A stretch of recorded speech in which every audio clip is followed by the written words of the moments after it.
a week and a half, 8 days ago, I'm sitting there like, Houston could beat anybody.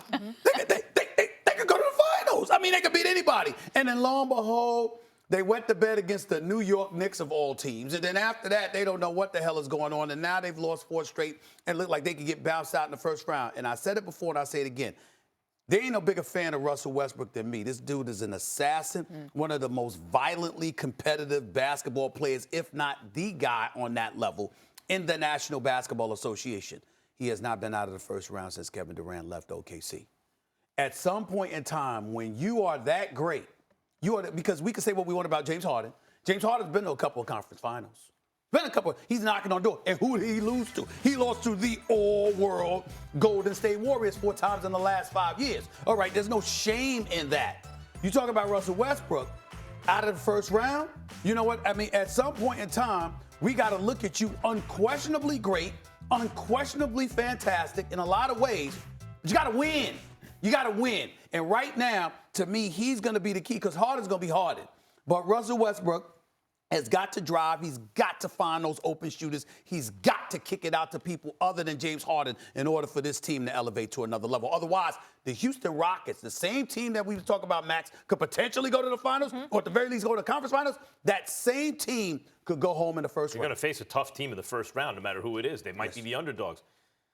They lose to good teams and bad teams. Last 4 games are instructive. At home and on the road. Ryan Clark said about Jameis Winston, the quarterback for Tampa. Yeah. Now we're talking NBA now, not to insult anyone's intelligence. That he's the best. What do you say? He's the best player on offense for both teams, or something like right. Yeah. He can be because he can win or lose against any team on any given day. He's a big, strong arm. He throws touchdowns and throws a lot of interceptions. That's the Rockets. They can beat or lose to any team in the NBA, and it's weird because I feel like I could even say that over a 7-game series. That's what Daryl Morey did when he doubled down on micro ball or whatever it is. Yeah. We might lose. There are obvious flaws, but at least we have a puncher's chance to win. I disagree about Westbrook and Harden, though. The way I see character is destiny. Westbrook does not come up small in big moments. He's just pulling so hard all the time. He only knows one way, attack. You can't ask Westbrook not to attack. It's not in his nature. What you can do is ask James Harden to hit big shots in big moments, which he hasn't done when it's mattered most. The defense, I'll give it to you, the defense, real quick, as Doris, you pointed out, has not been good. And if you're going to lose Capella and go small, everyone's got to do their jobs on defense because there's no eraser protecting the rim. And the defense has been bad. Here's what I want to say about Russell Westbrook real quick before I give it to you. Russell Westbrook has been criticized a lot of times for erratic play and, decision-making at times and throughout his career is what I'm saying.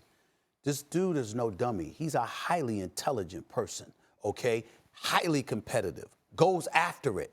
But at some point in time, when are we going to have the conversation that your stubbornness, because of your greatness and your competitive fervor, may actually be getting in the way? Because at some point in time, like you said, he's going at it, he only knows one way.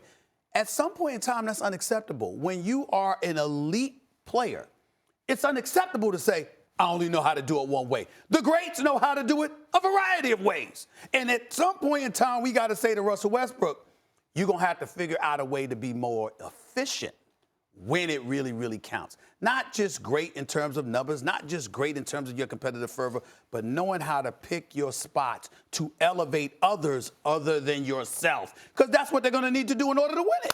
Okay, so our tendency in the NBA is to overreact. So the Boston Celtics are on a skid, and we're not being that critical of them. And for whatever reason, this style, because it's different, I think is polarizing. To me, this is about a lack of toughness, a lack of focus, and a lack of swagger. All of those 3 things are correctable in your approach. Like Mike D'Antoni's quote, you can't play soft and then shoot bad and then play bad. They're shooting 29% on jump shots in the 4 games. So some of this is missing shots. It's leading to bad defense. It's leading to bad floor balance. It's a plethora of things going on, which is usually the case.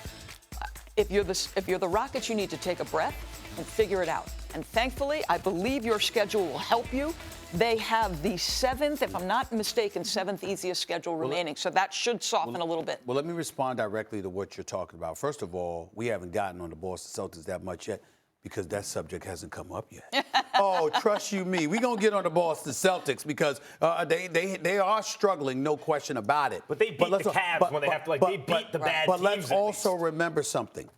From a stylistic perspective, from a schematic perspective, it is rare that we have had a problem with a Brad Stevens coach team.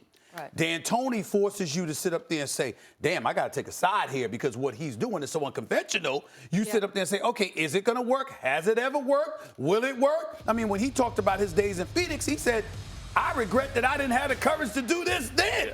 I have a question for all of you.